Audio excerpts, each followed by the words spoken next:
안녕하세요, 여러분. 저는 아주 오랜 옛날 같지만 1987년에 대한민국이 민주주의로 재탄생되는 과정을 LA 타임스 기자로 기록했던 사람입니다. 그래서 그 당시에 제가 어린 나이였지만 대한민국의 민주주의가 정착이 됐구나 해서 안도를 했고 또 자랑스러웠습니다. 이 미국 불란서 그다음에 세 번째로 대한민국이 전 세계에서 민주주의를 성취하는구나 했는데, 사실 민주주의는 살아있는 생명체입니다. 그렇기 때문에 그 진화가 계속되는데 대한민국에서는 그 진화가 어느 시점에서 멈춘 것 같아요. 그래서 33년, 37년 이후에 한국에 와 보니까 멈춘 진화에 대해서 여러분이 고민할 때가 온 것 같다, 그런 생각이 들고요. 저는 커리어의 전부를 지난 47년간 미국에서 그동안 살아왔고, 아웃사이더로서 한국을 봤을 때 제가 느낀 점들을 오늘 여러분에게 공유드리겠습니다. 저는 1997년부터 미국 워싱턴 정치를 취재해 왔습니다. 가까이에서. 거기에서 이제 제가 본 미국은 그 제도적으로 정립이 되어 있는 사회에 있습니다. 미국의 제도는 여러분도 아시다시피 삼권 분립이죠. 행정부, 입법부, 그다음에 사법부. 근데 여기에 제도적으로 이 삼권 분립을 가능하게 하는 제도가 미국의 언론입니다. 객관적인 언론. 그래서 지금 대한민국을 여러분 면밀하게 따져서 보시면은 대한민국의 언론은 네 번째 권력입니다. 이게 일제 잔재인데 일본의 언론이 그 역할을 하거든요. 권력 구조로서 참여하면서, 그러다 보니까 이 구색은 객관적으로 언론의 역할을 하는데 실질적으로는 권력이다 보니까 그 권력으로부터 자유롭지 못한 발언권을 가지고 있다 보니까 대한민국 민주주의가 너무나도 큰 위기를 지금 37년째 계속 가지고 있는 것입니다. 어떻게 해서 이 삼권 분립의 가장 기본적인 역할이 행정부에서 입법부를 인정하고 참여하고 협업하는 것인데, 어저께 벌써 그 사건이 하나 나지 않았습니까? 서로 같이 일 못한다는 거. 이것은 구조적인 결함입니다. 그 역할을 언론에서 제대로 객관적으로 국민들한테 학습을 시키고 화두로 만들고 하는 책임을 누군가는 안 하고 있다고 보여지고요. 데모크라시가 영어로 데모크라시가 지금 여러분이 얘기하는 이 민주주의인데 사실 민주주의가 아닙니다. 주의는 믿음입니다. 그래서 이것은 민주주의가 아니고 민주제도라고 해야 됩니다. 이 단어부터 틀려먹었어요. 제 생각에 이것도 일제잔재입니다. 일본 사람들이 쓰는 단어거든요, 이 민주주의가. 그래서 이제 한국 사람들도 일본 사람들보다도 영어를 더 잘하니까 이제 더 이상 민주주의라고 하지 말고 민주제도라고 하고 제도를 완성시키는데 초점을 우리가 모으면은 제 생각에는 해결책이 나올 거라고 생각합니다.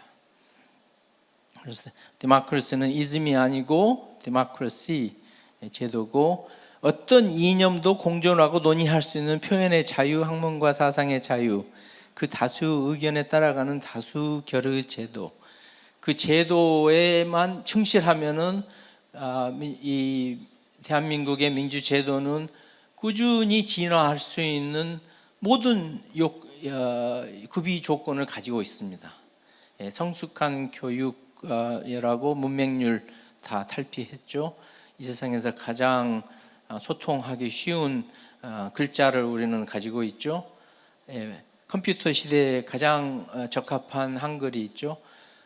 여러분들은 경제적인 성장도 이만큼 해왔기 때문에 앞으로 민주제도를 충분히 할 수가 있습니다. 여러분 아까 말씀 나왔지만 우리가 1919년 나라를 건국할 때 대한민국이라는 국호를 처음으로 썼죠. 그때 우리가 뭐라고 그랬어요? 대한민국은 민주공화제로 함.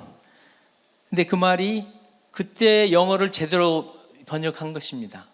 공화제도로 함을 갖다 공화제로 함이라고 써놨습니다. 민주공화제도. 1919년에 정확하게 우리가 표기한 것을 우리가 잘못 쓰고 있는 거예요. 일제강점기를 거치면서. 그래서 대한민국은 우리 백성민 임금주자 민주, 국민이 임금인 민주공화제 제도, 이걸 말씀드리고 싶고, 이 말이 어디서 나왔냐? 제가 취재해 보니까 1912년 도산 안창호 선생이 캘리포니아에 있는 오렌지 밭에서 노동자들하고 촬영한 사진입니다.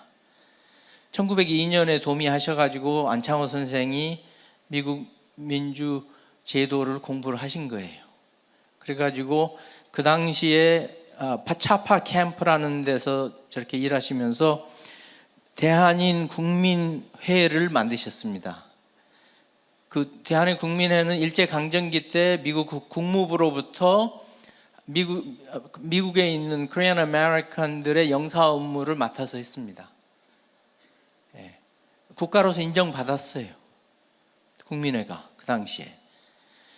그러니까 우리가 왕조 시대로 수천 년 내려오다가 느닷없이 1910년에 국권을 잃으면서 1919년에 민주공화제로 바뀐 거예요. 그래서 그때 안창호 선생이 하와이에 가셔서도 이렇게 대한인 국민회 행사를 하시면서 망명 국가를 계속 운영하셨던 거죠. 그 결과로 로스앤젤레스에는 성덕대왕 신종하고 똑같은 크기의 종이 있습니다. 저게 우정의 종이라고 1976년 미국 독립선언 200주년을 기념해서 대한민국에서 만들어준 종이 LA에 있는데, 로스앤젤레스에는 한국을 떠나서 제일 많은 한인들이 260만이 미국에 사는데 한인들이 제일 많이 삽니다. 거기에서 태어나는 저희 둘째고, 거기서 태어난 이 한국계들이 코리안 아메리칸 정체성을 유지하고 살고 있고요. 아주 자랑스럽게 말은 영어로만 하지만 그래도 본인들이 코리안이라고 자랑스럽게 생각하는데, 이 정체성은 1946년에 생긴 게 아닙니다. 자꾸 한국에 와보니까 왜 한국 사람들이 우리나라는 2차 대전 이후에 생긴 신생국이라는 이야기로 얘기하는 것 같아요. 우리는 굉장히 오래된, 우리 사회는 굉장히 오래된 사회입니다. 고대 문명을 꾸준히 이어온 사회지, 국가 이름을 Republic of Korea라고 1948년에 다시 재확인한 걸 가지고 그때부터 생겨난 나라처럼 신생국처럼, 신생국은 아프리카나 중동에서 부족들을 갖다가 국가로 식민지를 지배하던 사람들이 만든 것이 신생국이지 우리는 신생국이 아닙니다. 1000년 전에 고려 때 이미 우리는 우리 정체성이 확립돼 있었고, 그것을 연장해가는 코리안 아메리칸들이 미국에 많이 살고 있고요. 또 코리안 아메리칸들이 있기 때문에 미국의 데모크라시가 거기에서 도산 안창호 선생을 통해서 여기까지 온 것이고, 지금은 이제 우리 한류라고 코리안 아메리칸 정체성을 따르는 이런 인구들이 계속 늘어나고 있고요. 캐피털리즘, 자본주의가 이게 믿음입니다. 여러분들 돈 잘 벌게 해달라고 가서 점도 치고 고사도 지내고 빌고 그러죠. 그 이즘이 여기입니다. 그래서 이 민주제도가 존재하는 것은 이 캐피털리즘이 지속 가능하게끔 빌기 때문에 존재하는 게 민주제도입니다. 제가 지난주에는 민주당 전당대회 취재였고, 이때는 밀워키 위스콘신에서 공화당 전당대회를 취재했습니다. 근데 그때 상처 입은 미국인을 제가 기록을 했는데 이 45대 전직 대통령이 이틀 전에 암살 시도를 받고 저렇게 나타나서 자기의 존재감을 보이셨는데, 미국에서는 이 두 노인네가 대통령이 다시 나온다니까 굉장히 나라가 멘붕에 빠졌었는데, 그 중에 한 분이 사퇴하시면서 지금 어느 정도 정리가 되어가고 있는데, 이 전당대회가 이 personality worship, 그러니까 인간 개인 숭배하는 행사로 전락돼 버렸는데, 사실 이 전당대회의 기본은 이겁니다. 자본주의, 다시 부자 되게 만들어 달라고 비는 사람들이 모이는 잔치입니다, 저게. 그래서 미국의 정치는 지금 여러분도 뉴스에서 잘 보셨겠지만 지난 한 달 동안 5억 불이 모인 민주당 대선 후보자를 지지하는 그런 정치 자금이 자본주의에서 이 대선을 결정하기 때문에, 이 자본주의의 연장이 바로 그걸 유지시키는 이 구색을 맞추는 제도가 민주제도고요. 민주당 전당대회는 상대적으로 더 혼란스러웠습니다. 왜냐하면은 현직 대통령이 후보 사퇴를 원래 지난번에 나 한 번만 하고 나갈게 약속하고 대통령 되신 거거든요. 근데 그 약속을 잊어버리신 거예요. 나이 드신 분들은 자주 잊어버리잖아요.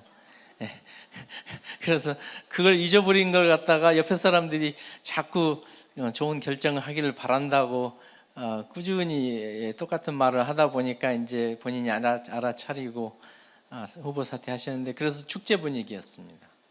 그래서 공화당 전당대회에서 컨벤션 효과로 범프가 조금 올라갔던 게 싸그리 없어진 게 바로 지난 2주 전에 있었던 민주당 전당대회였는데, 이때 엄청 무서운 말씀을 하셨어요.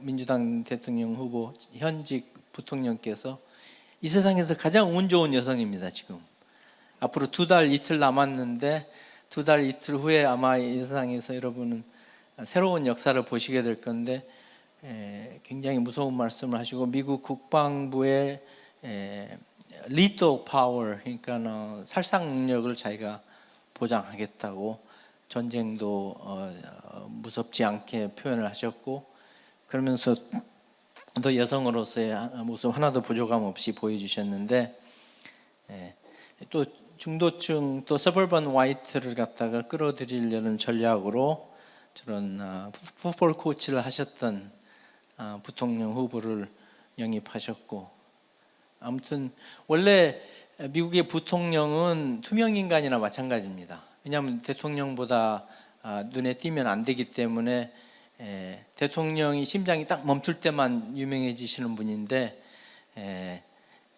이분은 아주 운 좋게 3년 동안 선거 자금을 두 사람 이름으로 모았기 때문에 그 두 사람 중에 한 사람 이름이 남아 있어야지 그 선거 자금을 쓸 수 있어서 뺄 수가 없는 후보다 보니까, 또 현직 부통령이다 보니까 오히려 그냥 올라간 것입니다. 그래서 이 세상에서 가장 운 좋으신 분이라고 제가 말씀드리고 싶고,